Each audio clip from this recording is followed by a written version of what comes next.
মুক্তি চাই আরো দিব রক্ত দিয়েছি রক্ত আরো দিব রক্ত আরো দিব রক্ত বেঁচে যাবে অন্যায় আরো দিব রক্ত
এই সম্মিলিত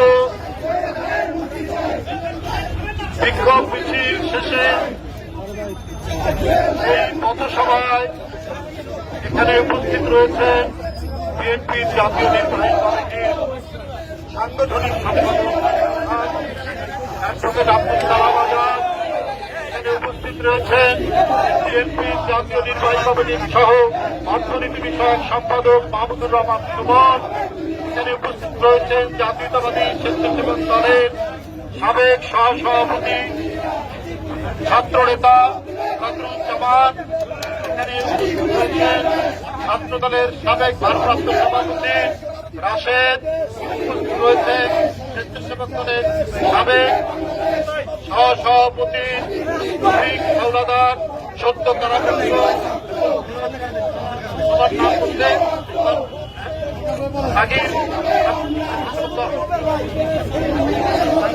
স্বেচ্ছাসেবক দলের আছেন এবং দীর্ঘদিন তারা নির্যাতন ভোগ করে সত্য কারামুক্ত জাতীয়তাবাদী স্বেচ্ছাসেবক দল ঢাকা মহানগর উত্তরের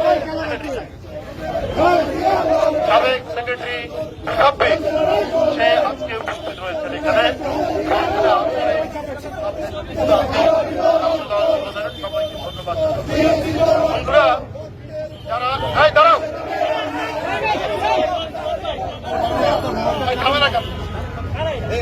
স্বেচ্ছাসেবক জাতীয়তাবাদী দলের নেতৃবৃন্দ সত্যের পক্ষে যারা কথা করে বক্তব্য রাখেন আর ব্যাংক ডাকাত যারা টাকা লুট করছে, যারা দেশব্যাপী নারী নির্যাতন, শিশু নির্যাতন, যারা অন্যের জমি বাড়িঘর দখল করছে, যারা নদী নালা দখল করছে, যারা ভোট ডাকাতি করছে, তারা আজকে দণ্ড প্রতাপে সারা বাংলাদেশ দাপিয়ে বেড়াচ্ছে। তারা সবাই ক্ষমতাসীন দলের। এটা প্রমাণিত। দুইজন শ্রমজীবী মানুষকে হত্যা করার পর এই সরকারি বাধ্য হয়েছে গ্রেফতার করতে। তাকে চেয়ারম্যান আওয়ামী লীগের প্রত্যেকটি জায়গায় সমস্ত দুর্বৃত্তপনা, সমস্ত সন্ত্রাস, সমস্ত রক্তপাত করছে এই সরকারি। এদেরকে দিয়েই তো অন্যায় করানো হয়েছে, এদেরকে দিয়েই তো বিএনপির গণতন্ত্রকামী মানুষের মিছিলের উপর আক্রমণ চালানো হয়েছে। দিয়েই এরাই গ্রামে গঞ্জে জনপদের পর জনপদে পুলিশকে বাড়ি চিনিয়ে দিয়েছে। সেইটা বিএনপির বাড়ি, এটা যুবদলের বাড়ি। এরা এখন আস্কারা পেয়েছে। আমরা শেখ হাসিনার জন্য এত অবৈধ এত অপকর্ম করলাম, আর আমরা অপকর্ম করলে শেখ হাসিনা আমাদেরকে ধরবে কেন? তাই তারা একটা অলিখিত ফ্রি লাইসেন্স পেয়ে গেছে মানুষ হত্যা, টাকা লুটে, টাকা পাচারে একের পর এক তারা এই কর্মকাণ্ড করছে। বাংলাদেশ ব্যাংকে সাংবাদিকদের যাওয়া নিষেধ, একটা অলিখিত ঘোষণা দিয়ে নিষেধ। কেন? ব্যাংকে কত টাকা চুরি হয়েছে, আর এই টাকা যারা লোপাট করেছেন তারা হয় আওয়ামী লীগের এমপি ছিলেন বা আছেন, অথবা মন্ত্রী অথবা আওয়ামী লীগের বরিষ্ঠ। এই তথ্যগুলো যাতে সাংবাদিকরা না পায়, ব্যাংক লুটের এবং দুর্নীতির চিত্র যাতে সাংবাদিকরা না পায়, এই কারণে এই নিষিদ্ধ করা হয়েছে।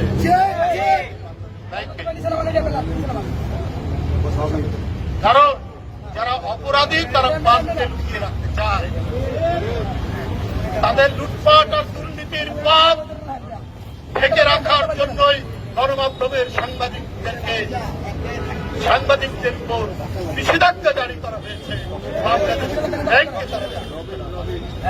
আমি এর তীব্র নিন্দা জানাই। এই হরিলুটের সরকার, এই মহাদুর্নীতির সরকার, এই মহাচোরদের লালন পালনের সরকার, এরা আর ক্ষমতায় থাকলে মানুষের ঘর বাড়ি ফসল এটা এরা সব বিক্রি করে দেবে। আপনাদেরকে একটি ঘটনার কথা বলি। এদেশের রাজনৈতিক দলগুলোর মধ্যে ঐক্যমত হয়নি। ইভিএম এ ইলেকট্রনিক ভোটিং মেশিন এইটাতে ভোট দেওয়ার ব্যাপারে রাজনৈতিক দল একমত হয়নি। অধিকাংশ রাজনৈতিক দল বলেছে অধিকাংশ শুধু আওয়ামী লীগ ছাড়া, এবং আওয়ামী লীগের যে একটা তারা 2018 সালের আগে সেই ইলেকট্রনিক ভোটিং মেশিন ইভিএম এ ভোট দেওয়ার জন্য 3,825 কোটি টাকার 1.5 লক্ষ ইভিএম তাদের গ্যারান্টি ছিল 9-10 বছর। সেই ইভিএম মেশিনগুলো সব নষ্ট হয়ে গেছে। ভারতে 1996 সালে ইভিএম মেশিন ব্যবহার করে ভোট দেওয়া, এটা সব রাজনৈতিক দল একমাত্র তারা সিদ্ধান্ত নিয়েছে। আর সেইখানে যে ইভিএম মেশিনের দাম তার চাইতে 11 গুণ 12 গুণ বেশি দিয়ে বাংলাদেশ ইভিএম মেশিন কিনেছে, অথচ সেগুলো নষ্ট। কারণ তারা যে ত্রুটিযুক্ত ইভিএম মেশিন দিয়ে তারা যে ভোট কারচুপি করবে, এখানে যদি ধরেন সবাই অংশগ্রহণ করত, কেউ যদি ধানের শীষে টিপ দিত, সেটাতে চলে যেত নৌকায়, এই কারসাজিতে ছিল। এটা আবারও প্রমাণিত। এইটা এক মহা দুর্নীতির বিরাট খনি। এই নির্বাচন কমিশন আর ইভিএম দিয়ে এই সরকার আর এই নির্বাচন কমিশন এই যদি পরিস্থিতি হয়, এই যদি অবস্থা হয়, তাহলে এই গণবিরোধী ভোটলুটের সরকার, জনগণের অধিকার হরণ করার সরকার, একে কি আর ক্ষমতায় টিকে থাকা কি এটা আমাদের দেখতে হবে? প্রতিদিন প্রতি মুহূর্তে যে যেখানে আছে আপনাদের কণ্ঠকে আরো ধারালো করে, আরো আপনাদের কণ্ঠকে জোরালো করে এই সরকারের হৃদয়ে যাতে হৃদকম্পন তৈরি হয়, সেই আওয়াজ করে আজকে যেমন আপনার এই খরতাপ, আজকের এই আগুনে পোড়া বাংলাদেশ, তার মধ্যেও আপনারা যেমন মিছিল করেছেন, কথা বলেছেন, সমাবেশ করছেন, এইরকম যত প্রতিকূল পরিবেশ হোক, শেখ হাসিনার পতন না হলে, আওয়ামী লীগের পতন না হলে আপনার কোন মানুষের নিরাপত্তা নেই,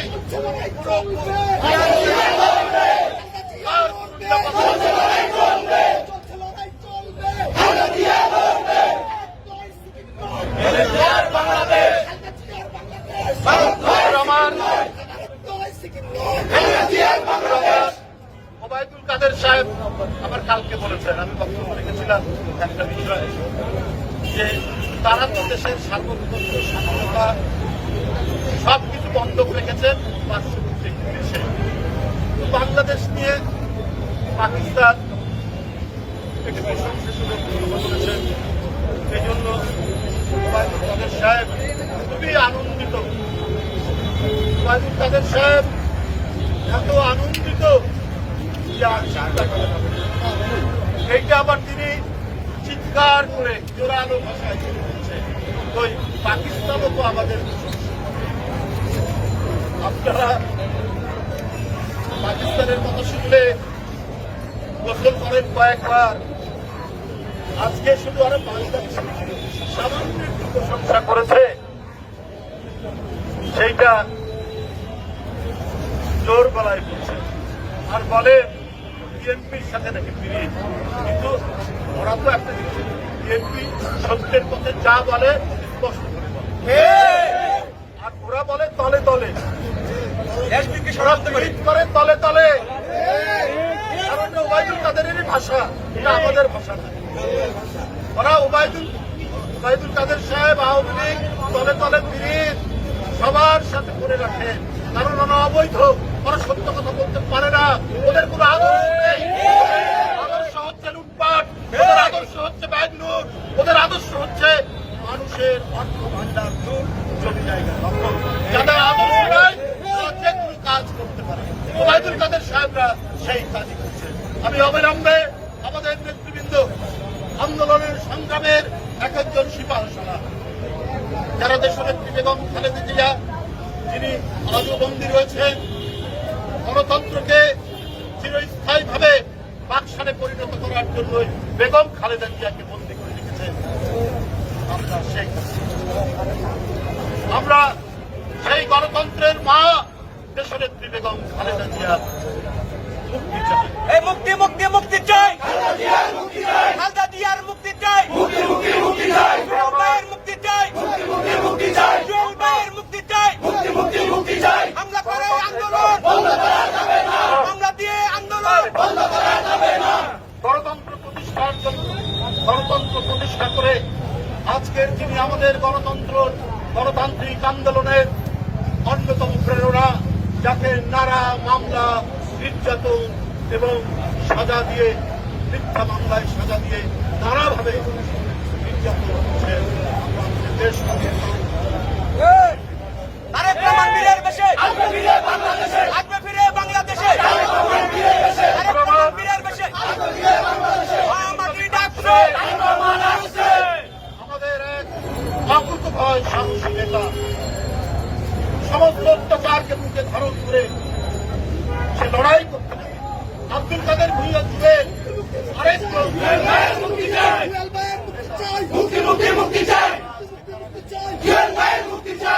হাবিবুর রশিদ হাবিব, সে আজকে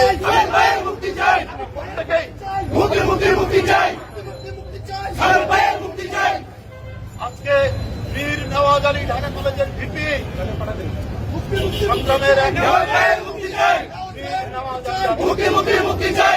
বন্ধুরা আমার, কারাগারে সাইফুল আলম নীরব 1 বছরের বেশি সময় ধরে আমাদের এই সমস্ত সাহসী বীর নেতাদের মুক্তি দাবি করছি। বন্দি করে কোন স্বৈরাচার, বন্দি করে কোন ফ্যাসিস্ট কোনদিন টিকতে পারেনি। এই সরকারের দিকে এগিয়ে যাবে জনতার বিপুল স্রোত।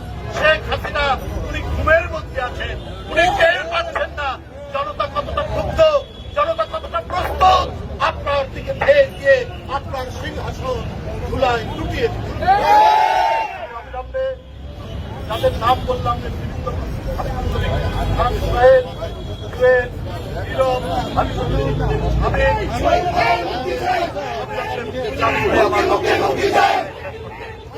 আমার